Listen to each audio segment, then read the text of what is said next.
Thanmanjeet Singh Desi. Thank you very much, Mr Deputy Speaker. And my gratitude also to the Backbench Business Committee, the Honourable Member for Mitcham and Morden, and all Honourable Members involved for ensuring time is given to this very important debate. There are many people in my Slough constituency with a direct interest in reconciliation, accountability and human rights in Sri Lanka because of their own links to that nation, because they have friends and family there, or because they are concerned about human rights. I had the pleasure of visiting this beautiful country and therefore appreciate fully the huge potential it has to succeed and prosper on the global stage.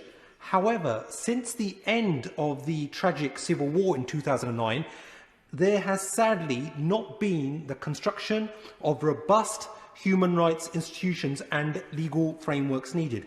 And attempts at truth and reconciliation have been unsatisfactory, especially the withdrawal by the Sri Lankan government from the UN Human Rights Council Resolution 30/1. There must be commitment on all sides to transparency, honesty and a willingness to show contrition. Mr Deputy Speaker, the Tamil community, victims of violence and their families must feel that their voices are being heard. This has not, sadly, been the case thus far in Sri Lanka. Within the limited time available and without wanting to repeat what other honourable members have mentioned, I want to address one very specific abuse of human rights, an issue of huge concern to Sri Lankan Muslims, Christians and other faith communities, and one which I raised just earlier this month with the Foreign Office Minister, the forced cremation of those who have died from coronavirus. As the House will know, cremation of a human body is forbidden in some religions, including Islam. The Holy Quran sanctifies the human body as made by God and forbids cremation because it contends that human remains must return to the earth.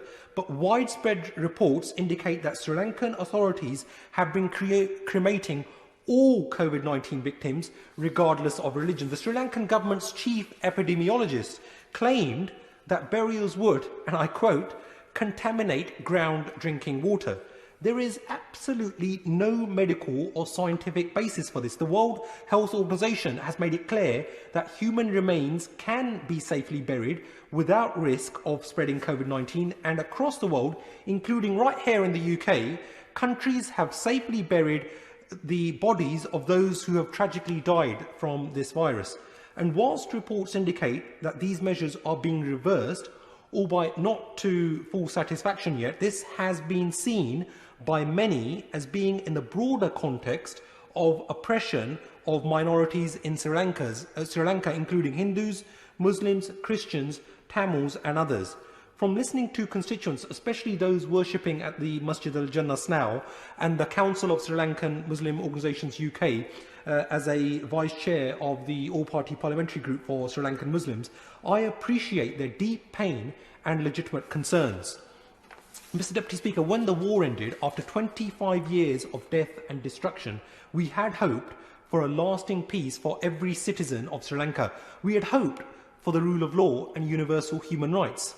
Recent events show that we still have a long way to go yet, and our UK government must step up to the plate on the international stage and impress upon the Sri Lankan government the need to respect universal human rights and the critical need to follow the path of accountability, justice and reconciliation. Thank you.